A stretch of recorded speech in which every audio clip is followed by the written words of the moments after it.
दर्शकों का स्वागत है। हम आज कोरोना पर चर्चा करेंगे और कोरोना पर चर्चा करने के लिए हम आ पहुँचे हैं मोतिहारी के सदर अस्पताल में और डॉक्टर अखिलेश्वर प्रसाद सिंह जो यहाँ के सिविल सर्जन हैं उनसे हम बात करेंगे कि कोरोना को कैसे दूर किया जा सकता है और कैसे बचे। और इस पर टिप्पणी आ रही है कि ये लोगों की जान ज़्यादा ले रही है और बचाव कम रही है। इस पर आपका क्या विचार है? ऐसा है कि रामदेव बाबा की जो टिप्पणी है हास्यास्पद है। उनको इस तरह का बयानबाजी नहीं करना चाहिए। ये सबों के लिए गलत बयान है। जो भी सुन रहे हैं इसके भर्त्सना कर रहे हैं, ऐसा बयान जनमानस के लिए अच्छा नहीं है। उन लोगों को पॉजिटिव बयान देना चाहिए। उनकी अपनी पैथी है, ठीक है, उसके विषय में अपना वो स्वयं प्रचारक हैं, ब्रांड एम्बेसडर हैं, कहते हैं, अच्छी बात है। लेकिन दूसरों के विषय में उसकी आलोचना करना यह हास्यास्पद है। तो मैं भी कर सकता हूँ, लेकिन उसमें थोड़ा सा सेल में प्रैक्टिस की ज़रूरी है, ना कि नॉलेज की। तो इसके विषय में आप अपना मंतव्य कुछ विचार रखिए। जहाँ तक ऑपरेशन का प्रश्न है, वो आयुर्वेदिक विधा से हैं रामदेव बाबा, तो सरकार ने तो आयुर्वेदिक विधा से भी ऑपरेशन करने की अनुमति दे चुकी है। लेकिन उनका सब चीज़ का एक लिमिटेशन होता है।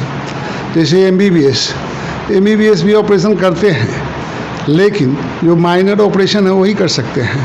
तो मेजर ऑपरेशन के लिए जो स्पेशलिस्ट हैं या सुपर स्पेशलिस्ट हैं वही लोग कर सकते हैं।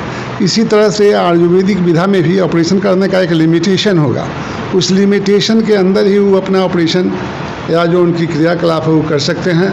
अदरवाइज उनकी जो अपना व्यवस्था पर निर्भर करता है कि हाँ उनकी क्या व्यवस्था है। हमारे यहाँ जो व्यवस्था होती है मानकों के अनुरूप, जो इंफ्रास्ट्रक्चर है उसी के अनुरूप हम लोगों के यहाँ भी छोटे से लेकर बड़े ऑपरेशन तक किए जाते हैं। उसके लिए व्यवस्था है। डॉक्टर को भगवान का दूजा रूप कहा जाता है।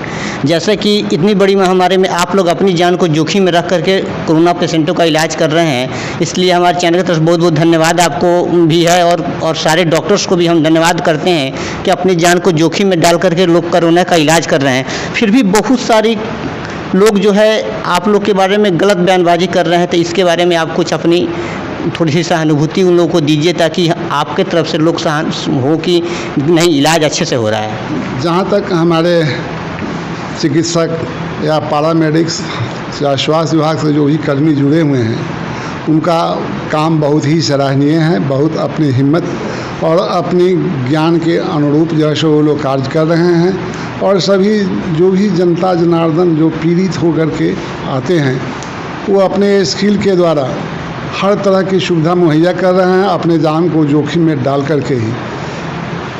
यहाँ तक है कि हमारे यहाँ जो भी आप देख रहे हैं डिस्ट्रिक्ट हॉस्पिटल में एक DCHC है, dedicated Covid health care centre. इसमें हमारे यहाँ तकरीबन जब क्लाइमेक्स था उस समय 150 तक मरीज़ थे, और अभी वो घट करके चले आए हैं 35-36 के क्रम संख्या पे। जहाँ तक डेथ का प्रश्न है, उसमें से बहुतों की मृत्यु हुई है, और हम लोग उसके लिए बहुत दुखी हैं। हालांकि हम लोगों ने भरपूर कोशिश किया है कि हम लोग उनको बचा सकें। जो भी दवाएं हम लोगों को सरकार के द्वारा मिली है या जो भी हुआ है, डोज को लेकर के, वैक्सीनेशन को लेकर के, तो वैक्सीनेशन को लेकर के पहला डोज कुछ लोगों को पड़ा, फिर उसमें आ गया कि अब 45 साल के लोगों को पड़ेगा, 60 साल के लोगों को। उसके बाद 18 साल से लेकर के 43 साल के लोगों को पड़ेगा, जो कि रजिस्ट्रेशन होगा तो पड़ेगा। लेकिन पहले जो 60 साल के लोग या 45 साल के लोग जो फर्स्ट डोज ले चुके हैं, वह सेकेंड डोज उनको कभी बताया गया कि 30 दिन के बाद पड़ेगा, कभी बताया गया 45 दिन के बाद पड़ेगा, कभी 1 महीने के बाद, और 12 से 16 सप्ताह बताया जा रहा है। इसका पीछे क्या रीज़न है? इसका मैं बता रहा हूँ कि हमारे यहाँ जो भी शुरू में डोज पड़ा है 45 और 60 प्लस वाले लोगों का फर्स्ट डोज पड़ा, तो था कि भाई 28 दिनों के बाद लेना है। लेकिन बाद में गाइडलाइन आ गया से 3-4 महीनों के बाद लेना है, 3-4 महीनों के बीच में लेना है। उससे उनका पॉजिटिविटी जो है ना, जो एंटीबॉडी का फॉर्मेशन है ना, वो ज़्यादा होगा, ज़्यादा कारगर होगा। इसीलिए उसको बढ़ा दिया गया है सेकेंड डोज का 3 से 4 महीना के बीच में। 3 महीना पढ़ ले, 3-3.5 महीना पढ़ ले, 4 महीना पढ़ ले। अब जहाँ तक 18 से 44 का प्रश्न है, इसमें तो वैक्सीन आता था और तुरंत समझिए कि 5 मिनट में स्लॉट बुक हो जाता था और जो भी हमारे सेशन साइट क्रिएटेड थे वहीं पर वैक्सीनेशन होता था उन लोगों का। अभी 18 से 44 का वैक्सीन उपलब्ध नहीं है। हम लोग को स्टेट से ही असमर्थता जाहिर की जा रही है। जो भी 45 और 60 से प्लस का वैक्सीन वह केंद्र सरकार के द्वारा दिया जाता था और 18 से 44 वाला जो है स्टेट गवर्नमेंट के द्वारा दिया जा रहा है। तो इसमें अनुपलब्धता के कारण वैक्सीन नहीं आ रहा है, जिसके कारण हम लोग 18 से 44 का वैक्सीनेशन अभी नहीं कर रहे हैं। वैक्सीन उपलब्ध हो जाएगा उसका भी हम लोग चालू कर देंगे। वैक्सीनेशन है अभी जो मैंने वैक्सीन की कमी के कारण अभी नहीं दिया जा रहा है, लेकिन 1 जून से दिया जाएगा और उसका रजिस्ट्रेशन पोर्टल पर होगा। तो ऐसा तो अभी तक तो नहीं दिखा रहा है उस पर वैक्सीन, तो क्या इसके बारे में क्या करें? वैक्सीन आने पर वो दिखने लगेगा और पोर्टल पर लोग अपना रजिस्ट्रेशन कराएंगे या वैक्सीन पड़ेगा। वैक्सीन नहीं आया इसलिए पोर्टल पर नहीं दिख रहा है। सर फिर जो पहले बताया जाता है कि जो पहले वैक्सीन ले चुके हैं वो 28 दिन को अगर नहीं लेंगे तो उनका पहले का वाला जो वैक्सीन लिए हैं उनका पाव ख़त्म हो जाएगा, वैक्सीन टाइम पर ही लें। तो ऐसा भ्रामी जो फैली हुई थी उसके बारे में आप क्या कहें? ऐसा भ्रामक अथी है या ऐसा कुछ भी नहीं है। कोवैक्सीन जो लिए हुए हैं उनको 28 दिन के बाद 42 दिन 45 दिन या 40 दिन पर ले सकते हैं। ऐसा नहीं है कि हाँ 28 दिन का मतलब 28 ही दिन होता है, सो बात नहीं है। लेकिन जो 45 से ऊपर वाले का है उसको 3 से 4 महीना का है और ये जो 18 से 44 वाले का है ये 28 दिन के बाद कभी भी ले सकते हैं। वैक्सीन आ रही है, वैक्सीन की उपलब्धता हो जाती है, हम लोग उनको भी वैक्सीनेट कर देंगे सेकेंड डोज को। उसमें कोई भ्रामक माने अथी नहीं है। कोई बहुत सारे दिक्कतों का सामना आप लोग को भी करना पड़ा, तो आपने इस दिक्कतों की परिस्थितियों से कैसे बाहर निकले और कैसे इन सारी चीज़ों को दूर कर पाएँ? और इसमें बहुत सारी माफिया का भी प्रश्न आया था कि जैसे कि माफिया मैंने अपने मुंह बोली कीमत में जो ऑक्सीजन का सिलेंडर को बिक्री की जा रही है, तो इसके बारे में आप क्या कहना चाहेंगे? उस किल्लत को आपने कैसे दूर की और कैसे इस चीज़ को लिया आपने? ऐसा है कि 10 मई के बाद ये समझिए कि 25-26 मई तक कि इसके बीच में जो पीरियड है या जो है इसका पीक था कोरोना का, उस पीरियड में केसेस ज़्यादा आ रहे थे, ऑक्सीजन का डिमांड भी काफ़ी था। तो हम लोगों के यहाँ oxygen supply Gayatri gas agency Harsiddhi में उसके द्वारा होता था और कांटी में एक गैस एजेंसी है उसके द्वारा होता था। एक दिन की बात है कि 7-8 घंटे के लिए गायत्री गैस एजेंसी का प्लांट में गड़बड़ी आ गया। गड़बड़ी आ गया, उसमें डीएम साहब भी इंटरवीन किए, वहाँ पर खुद भी रहे और जब प्लांट चालू हो गया तभी वहाँ से बेचारे हटे थे डीएम सर। और उस बीच में हम लोगों ने समस्तीपुर से कांटेक्ट किया, वहाँ से भी हमारे 27 जंबो बिग सिलेंडर और 2 जो है सो बी टाइप छोटा सिलेंडर हम लोग मंगवाए थे प्रोक्योर करके और उसको सिचुएशन को कम्बैट किए। यहाँ पर हम लोगों को ऑक्सीजन की कोई दिक्कत नहीं हुई। अभी तो सब सामान्य है और ऑक्सीजन सिलेंडर से हम लोग दे रहे थे और ऑक्सीजन कंसनट्रेटर से भी।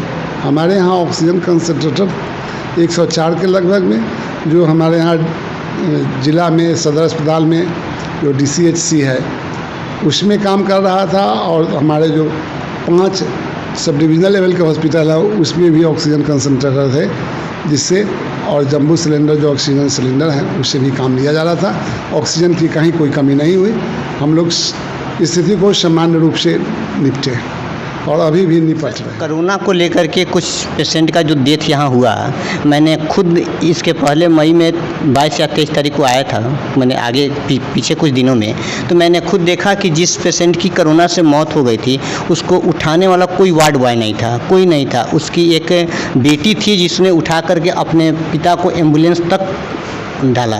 तो इसके बारे में थोड़ी सी आप जो है प्रकाश, जहाँ तक वो डेड बॉडी कैरी करने की बात है, मैंने इस प्रस्ताव को डीएम सर के पास रखा तो डीएम सर ने कहा कि 1000 रुपया पर बॉडी जो बॉडी को कैरी करता है उसके लिए आप आदमी रख लें और वह कैरी करके उनको अपना एम्बुलेंस पर जो डेड बॉडी अपना ट्रांसपोर्ट कर डिस्पोज करेगा।